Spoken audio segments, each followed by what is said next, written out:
একজন বক্তা কেমন করে এই ধরনের কাজ করতে পারে? শুধুমাত্র সোশ্যাল মিডিয়াতে একটু পরিচিতি পাওয়ার জন্য এত নিম্ন কাজ পর্যন্ত করতে পারে। আগে ছিল মাথায় টুপি আর মুখে মানুষকে হেফাজত হওয়ার বয়ান, আর এখন মাথার চুল কালার আর মুখে সিনেমার নায়ক হওয়ার গল্প। এই বক্তা বলতেছে যে আমি সিনেমার নায়ক হব। এখন তাকে আর ওয়াজ করা ভালো লাগে না, সেজন্য সে সিনেমার নায়ক হবে।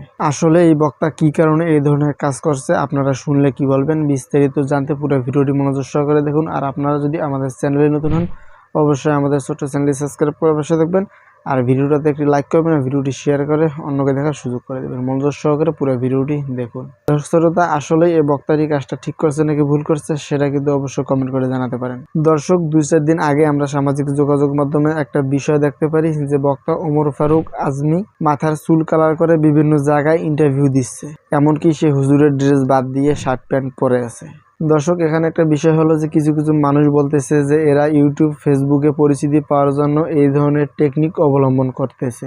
এই হুজুরের ওয়াজের ভিডিওতে নাকি ভিউ কম হতো, এমনকি তাকে নাকি কোনো মানুষ চিনত না। তাকে মানুষ চিনত না বলে তার ওয়াজের দাওয়াত কম আসতো, এমনকি সে কম ওয়াজ করতে পারতো, অনেক বেশি তার টান ছিল না। এই বিষয়টা যখন হুজুর জানার পর আর কি বলতেছে যে সবকিছু ভুল, আমি অন্য কারণে এই ধরনের কাজ করেছি, আমার ওয়াজের ভিডিওতে ভিউ কম আসে বা আমাকে মানুষ চেনে না, সেজন্য আমি এই ধরনের কাজ করিনি। দর্শক, আপনারা সবাই কম বেশি জানেন যারা সামাজিক যোগাযোগ মাধ্যমে সবসময় অ্যাক্টিভ থাকেন, কয়েকদিন আগে শিপন নামের এক হাফেজ এই ধরনের একটি কাজ করেছিল। আর একটা বিষয় আমরা সামাজিক যোগাযোগ মাধ্যমে জানতে পারছি যে এই শিপন নামের ছেলেটা যে এই কাজ করেছিল সে মূলত একটা মেয়ের জন্য এই ধরনের কাজ করেছিল। এই হুজুর যে কার জন্য এমন কাজ করেছে এই হুজুরেই ভালো জানে।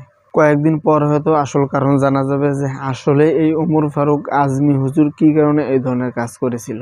দর্শক, এখানে একটা বিষয় দেখেন যে কয়েকদিন আগেও কিন্তু আমি এই ওমর ফারুক আজমি হুজুরকে চিনতাম না। তো এখানে একটা বিষয় হলো যে এই বিষয়টা যখন সামাজিক যোগাযোগ মাধ্যমে জানাজানি হয়ে যায় যে একজন বক্তা টিকটকার হয়েছে, তো তারপরেই কিন্তু আমি তাকে চিনেছি।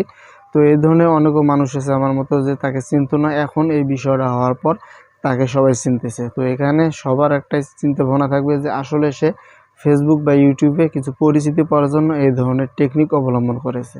দর্শক, এই ধরনের কিছু আলেমদের জন্য ভালো ভালো যারা আলেম আছে তাদের রিপোর্ট খারাপ হয়ে যায়। দর্শক, একটা বিষয় দেখেন যে 2-1 দিনের মধ্যে কিন্তু আপনারা আর একটা বিষয় দেখতে পারবেন যে সে সামাজিক যোগাযোগ মাধ্যমে এসে সবার কাছে ক্ষমা চাচ্ছে যে আমার ভুল হয়েছে, আমি আর এই ধরনের কাজ করব না, এখন থেকে আমি আবারও ওয়াজ করব।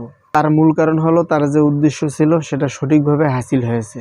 সামাজিক যোগাযোগ মাধ্যমে আরো কিছু কিছু বিষয় দেখা যাচ্ছে যে আবরারুল হক আসিফ শুধু মেয়ে ছেলে নিয়েই আলোচনা করে, এমনকি অন্য যারা হুজুর আছে কিছু কিছু দেখা যাচ্ছে যে তারা টিকটকে বা ইউটিউবে ফেসবুকে পরিচিতি পাওয়ার জন্য এমন টেকনিক অবলম্বন করতেছে।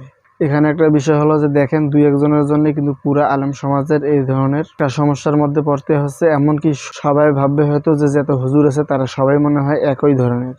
তো এখানে একটা বিষয় হলো যে যার যা মন চায় সে সেটা ভাবতে পারে। তো আপনাদের যদি এই বিষয় নিয়ে কোনো কিছু মূল্যবান মতামত থাকে অবশ্যই কমেন্ট করে জানাতে পারেন।